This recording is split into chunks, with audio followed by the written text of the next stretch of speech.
साहब मैं बर्बाद हो गई। मुझे रिपोर्ट लिखानी है उन दरिंदों के खिलाफ जिन्होंने मेरी इज्जत को तार तार किया है। मुझे कहीं मुंह दिखाने के लायक नहीं छोड़ा।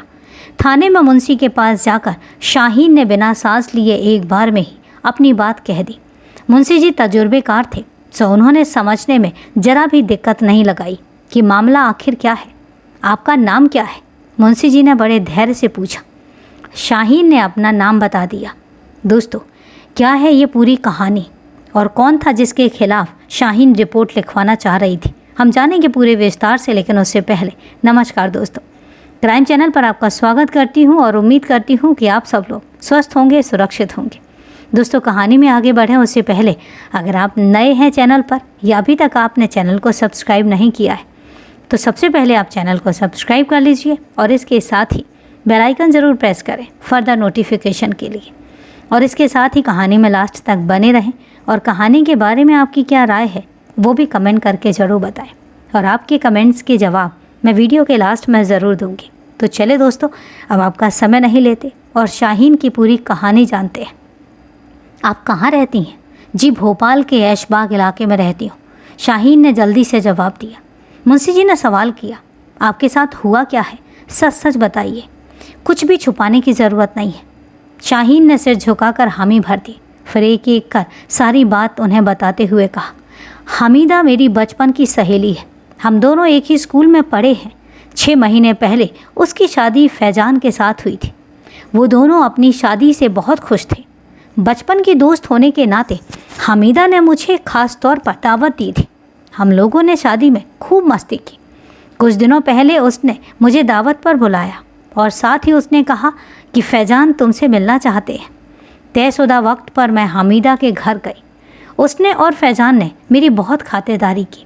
खाने में चिकन, कबाब, बिरयानी के साथ खीर भी थी। हमीदा को मालूम था कि मुझे खीर बहुत पसंद है। हम सब ने मिलकर हंसी मजाक करते हुए लजीज खाने का लुत्फ़ उठाया।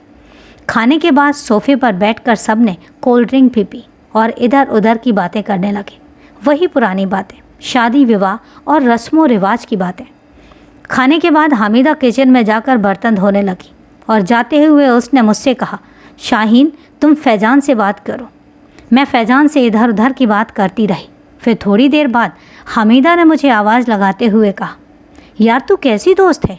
मैं अकेले बर्तन धो रही हूँ और तू है कि मेरे शौहर के साथ गप्पबाजी कर रही है। जल्दी से आकर मेरी मदद करो। मैं फैजान के पास से उठकर किचन में चली गई जहाँ हमीदा बर्तन साफ़ कर रही थी। जैसे ही मैं किचन में जाकर बर्तन धुलवाने में उसकी मदद करने लगी, वैसे ही वह बाथरूम जाने को कहकर बाहर आ गई। मैं किचन में अकेली रह गई और चुपचाप बर्तन साफ़ करती रही। सर, शाहीन मुंशी जी के सामने ही फफक फफक कर रोने लगी।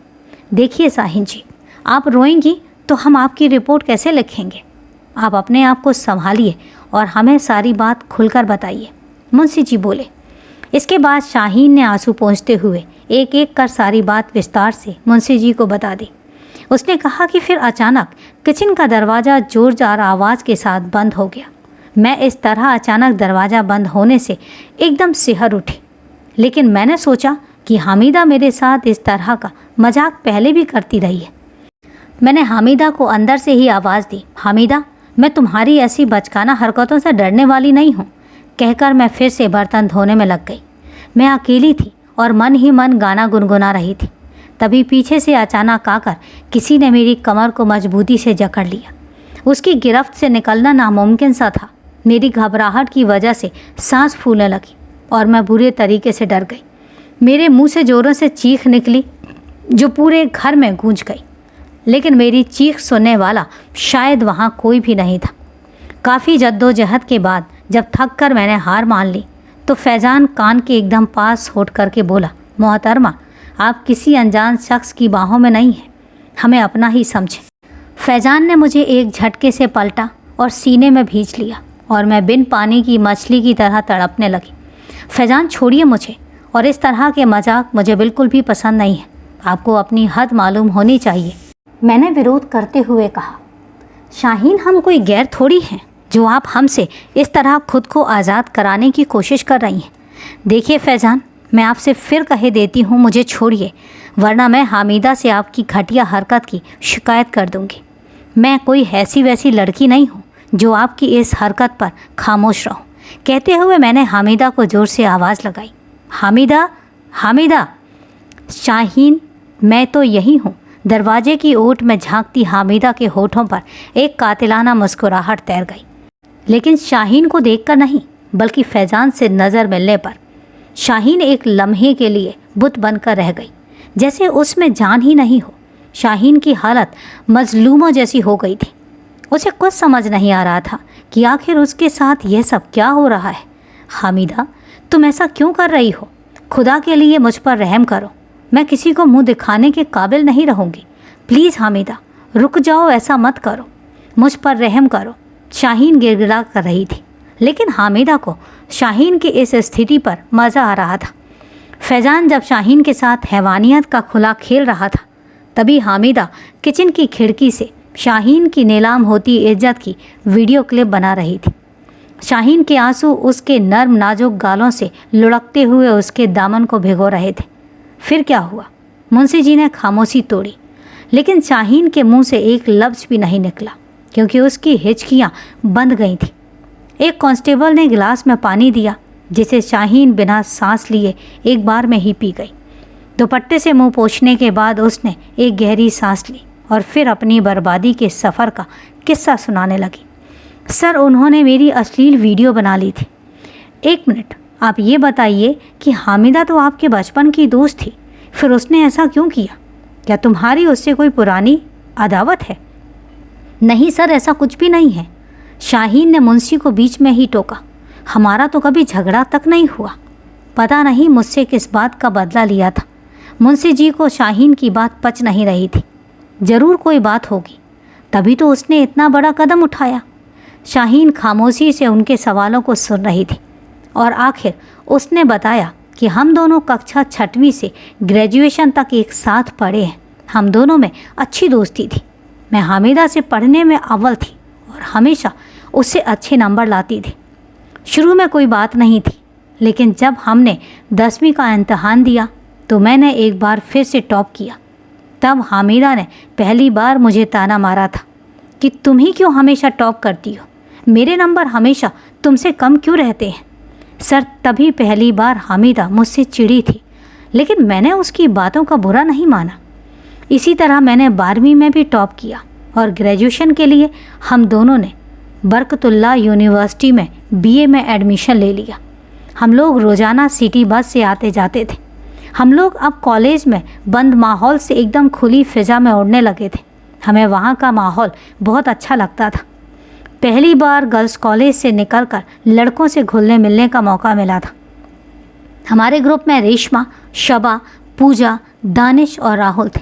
दानिश के साथ मेरी अच्छी बनती थी और हम लोग बहुत अच्छे दोस्त बन गए थे।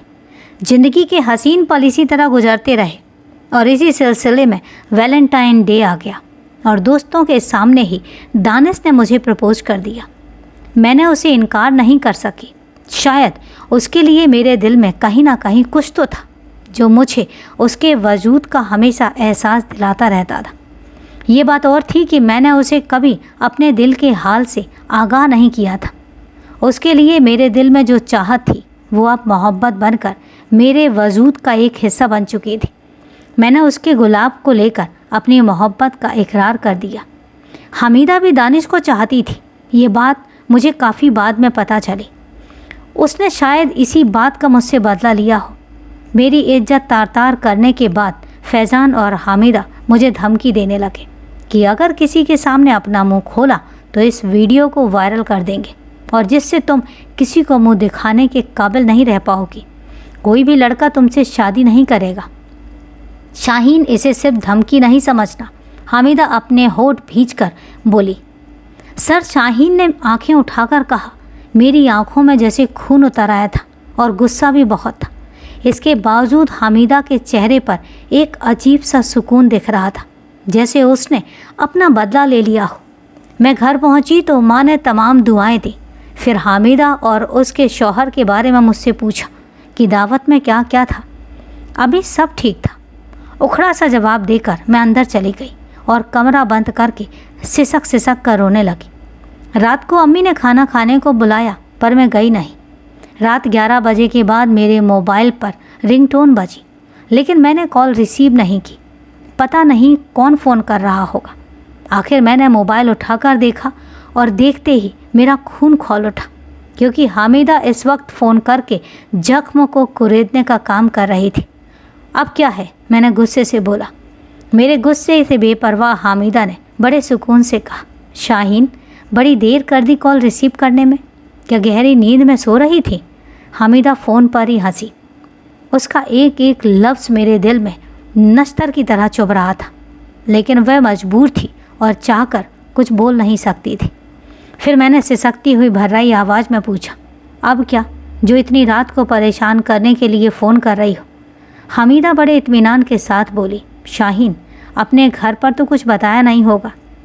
हम सब के लिए फ़ायदे का सौदा यही है कि तुमसे तुम्हारी बदनामी नहीं होगी और ना ही हमें पुलिस के झमेले में पड़ना पड़ेगा, है ना शाहीन? मैं क्या बोलती, मैं तो पहले ही लुट चुकी थी। अच्छा सुनो शाहीन, ऐसा करो कि तुम 2 दिन बाद घर आ जाना, ठीक है ना? हामिदा मुझे फ़ोन पर ही लेक्चर देने लगी।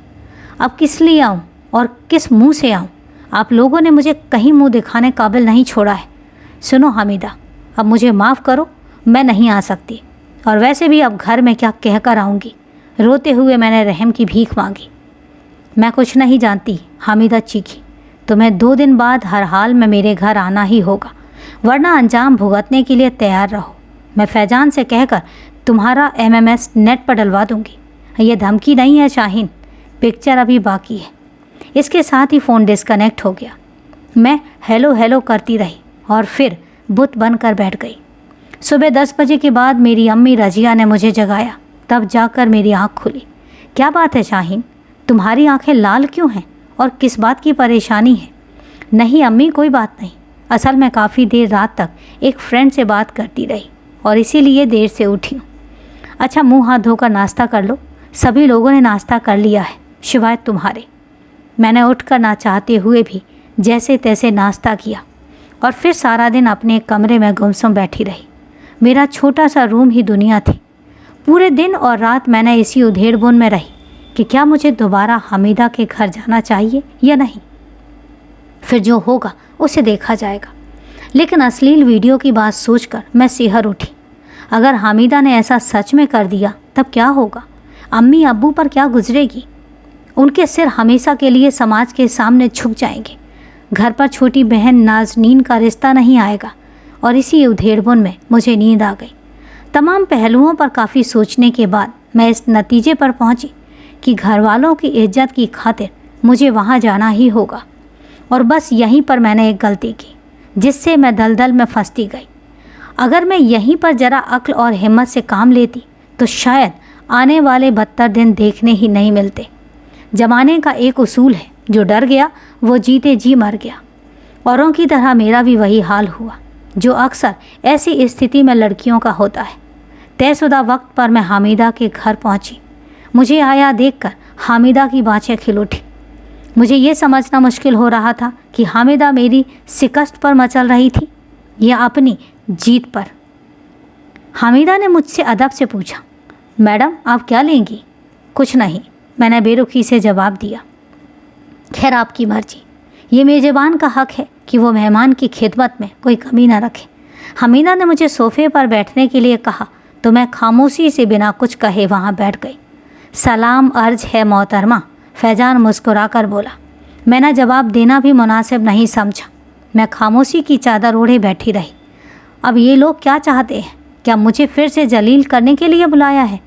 कई तरह की बातें मेरे जेहन को बेकरार कर रही थी। अगर फैजान ने मेरे साथ फिर ज़्यादा ज्यादती की, इस गुमान से ही मेरी रूह कांप गई। दिल की धड़कनें बढ़ गई थी और सांसें ऊपर नीचे होने लगी।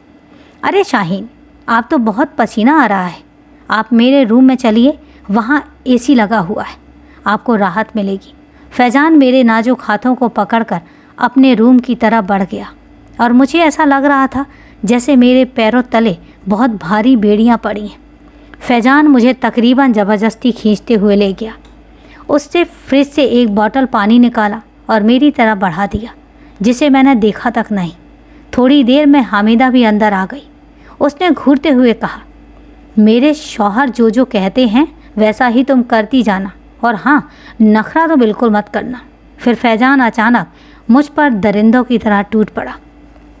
वह मेरे जिस्म को चील कौओं की तरह नोचता रहा और मैं दर्द से बेड पर तड़पती रही। हद तो तब हुई जब हामिदा मेरी नीलाम होती आबरू की मोबाइल से वीडियो बनाती रही और मुझे जरा भी शर्म नहीं आई थी, जो खुद ही अपने शौहर से उसकी इज्जत लुटवा रही थी। उससे बड़ा धक्का तब लगा जब थोड़ी देर बाद एक और लड़का वहाँ आ धमका। वह मुझे प्यासी नज़रों से घूर रहा था। मैंने उसे देखकर सहम गई और बेड की दूसरी तरफ एक कोने में कपड़ों की गठरी की तरह गुम गई। फैजान ने उसका नाम मलिक बताते हुए कहा, ये मेरा दोस्त है और तुम्हें इसे भी खुश करना होगा। इतना सुनते ही मुझे पूरा कमरा गोल गोल घूमता नज़र आने लगा। कुछ समझ में नहीं आ रहा था कि मेरे साथ ये सब क्या हो रहा है, मुझसे किस बात का बदला लिया जा रहा है। मैंने उससे कहा, सुनो फैजान, अब बहुत हो गया। मुझे क्या समझ रखा है तुमने? मैं तुम्हारी ये घटिया बात कभी नहीं मानूंगी, और चाहे जो भी हो जाए। मेरे सख्त तेवर के खिलाफ हामिदा मैदान में दम दिखाने को आ गई। वह बोली, ठीक है शाहीन, हमारी बात मत मानो। फैजान, अभी इस कमीनी का वीडियो इंटरनेट पर वायरल कर दो, तभी से समझ आएगा कि हम जो कहते हैं उसे करते भी हैं। इसके बाद हामिदा ने मोबाइल मांगते हुए फैजान मोबाइल पर मुझे वीडियो दिखाते हुए बोला, अभी भी वक्त है, ठंडे दिमाग से सोच लो, वरना समाज में मुंह दिखाने के लायक नहीं रह जाओगी। मैं उसके सामने हाथ जोड़ते हुए गिड़गिड़ाई कि मेरे साथ ऐसा मत करो, मैं बर्बाद हो जाऊंगी, मुझ पर रहम करो। लेकिन मेरे गिड़गिड़ाने पर उन पर कोई असर नहीं हुआ, मानो वे लोग इंसान की शक्ल में भेड़िए हों। कोई रास्ता ना मिलता देखकर मैंने गुनाहों में खुद को धकेल दिया और ये सिलसिला इसी तरह चलता रहा। मुझे नए नए लोगों के सामने परोसा जाने लगा। कई बार खुदकुशी की सोची, पर हिम्मत नहीं जुटा पाई। एक बार फैजान ने मुझे दूसरे शहर के लड़के के सामने पेश कर दिया और मुझसे बोला कि इससे तुम्हारी शादी करा देंगे। लेकिन वह जो बंदा निकाह के वायदे से मुकर गया, तब जाकर मैंने अपने दिल में ठान लिया कि अब और बर्दाश्त नहीं करूँगी। जिन्होंने मेरी आबरू से खिलवाड़ किया है, उन कमीनों को सज़ा ज़रूर दिलवाऊंगी, और इसीलिए रिपोर्ट लिखवाने मैं यहाँ पर आई हूँ। मोहतरमा, आप फिक्र ना करें, आपको इंसाफ ज़रूर मिलेगा।